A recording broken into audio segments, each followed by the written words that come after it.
Pete, it's no secret there have been scandals at the VA where people have died waiting for service. You have made it a personal crusade to talk about that. You've been talking about it for years, and so you had an exclusive chance to sit down with the next guy who's got to try to fix that thing, right?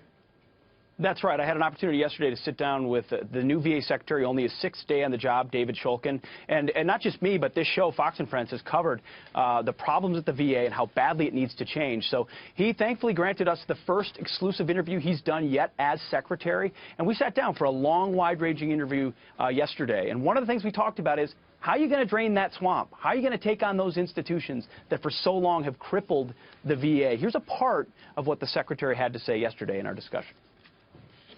I've been in the swamp, I've been there, I've been a part of writing these bills.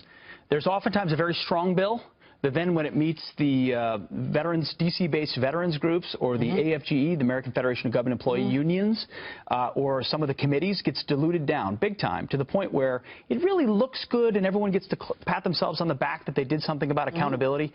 But it really doesn't change the environment. What can you say to viewers out there that want to make sure you're committed to a real accountability bill? Yeah.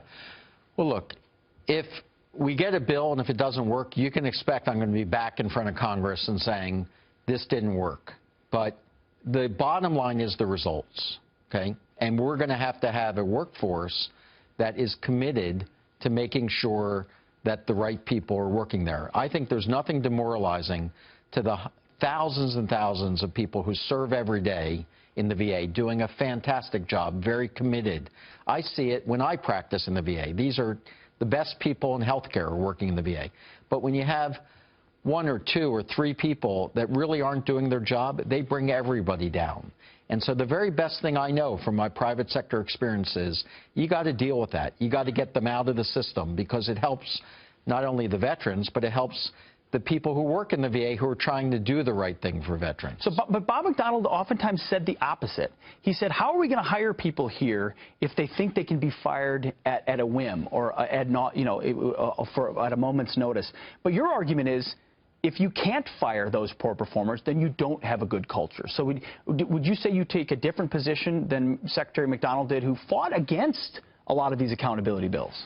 Well, I think what I heard the secretary saying is it's very important to have a due process. You don't want to arbitrarily fire people. But I could be fired right now. I mean, well, half of our viewers could be fired when they walk into work tomorrow for not doing their job or not showing up. But you've got VA workers who sell cocaine or don't show up or view porn at work. So it's not about due process. It's about... Watch us. People who don't show up to work, who do cocaine and are watching porn at work are going to be fired because I'm not going to tolerate it, and they're going to be out of our system.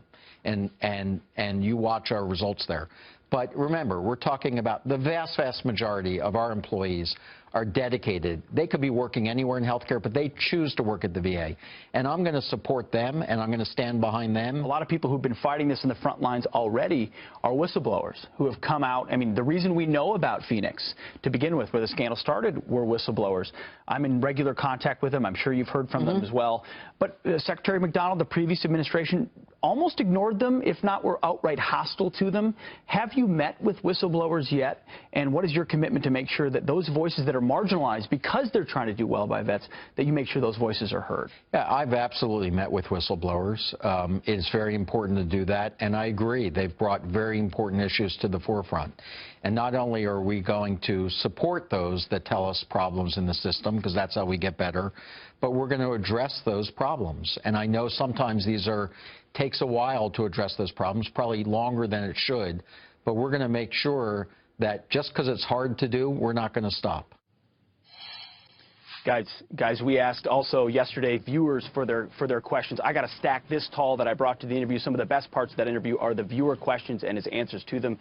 We're going to be doing that the remainder of this week. Lots of other portions from a wide-ranging interview where he talked about how he's going to try to put President Trump's 10-point plan into practice and overhaul the VA. Oh, I really hope he can. I hope he does it quickly. Well, Thank you so much. Let's hope he can fire those people watching the porn and doing the coke as well. I know they couldn't in the past, but they better be able to.